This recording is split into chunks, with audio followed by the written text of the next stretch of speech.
FMCG major Nestle is set to post its Q4 current year 20 numbers, and obviously the company is expected to post a good set of numbers. The Nestle KitKat as well as the Maggi Maker is expected to post a revenue growth of 8.1% in the December quarter. Now, other than that, the revenue is expected to come in at 3,405 crores. Bottom line, that's the profits of the company. We're expecting a nice jump around 13.5%, and it's expected to come in at 536 crore rupees.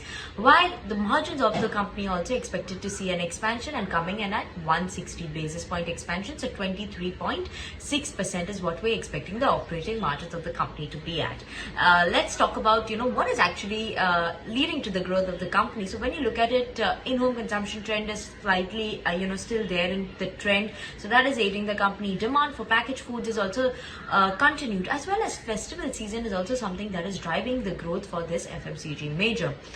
Talking about the volume growth of the company, obviously we are expecting an 8% volume growth for the company. They do not come out with a volume growth number, but this is an implied volume growth we'll be expecting of around 8% coming in for Nestle, and that will be driven by obviously the demand coming in for packaged goods, strong traction in Maggi as well as chocolates, as well as recovery in something out of home consumption is also something that we have to watch out for.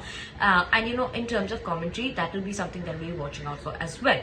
Talking about the margins of the company. Now, most FMCG companies, we've seen that gross margins have been under pressure due to the increase in the raw material cost. But for Nestle, what is working out is that benign input prices have remained. Like for raw materials like milk is not that much of an inflation that we've seen coming in the milk prices. So there is slight increase, but obviously not a major one. So that is surely aiding the gross margins of the company, and we're expecting the gross margins of the company to expand, while obviously lower other expenses, cost control measures, judicious ad spends is something that's going to overall aid the operating performance and the operating margins of the company, and that is why an expansion in both gross and EBITDA margins of the company is what we're expecting.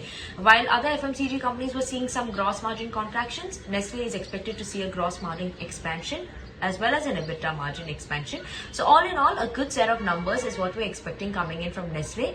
The only worry or concern that we could be watching out for is that the agitation of the farmers in the north, has that caused any disruption or supply chain issues coming in for the company? Is that may not be a major thing, but we'll be watching out for that. Any commentary coming on that front, and any impact of that is something we'll be keeping an eye out for. Other than that, in terms of commentary, obviously material cost outlook is something important because that impacts the margins of the company.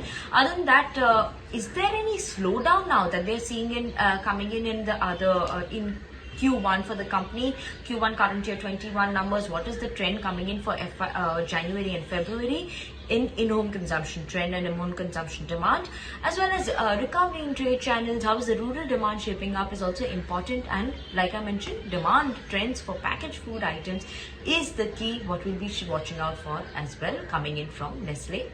So let's keep an eye out on the numbers and how they actually perform in trade.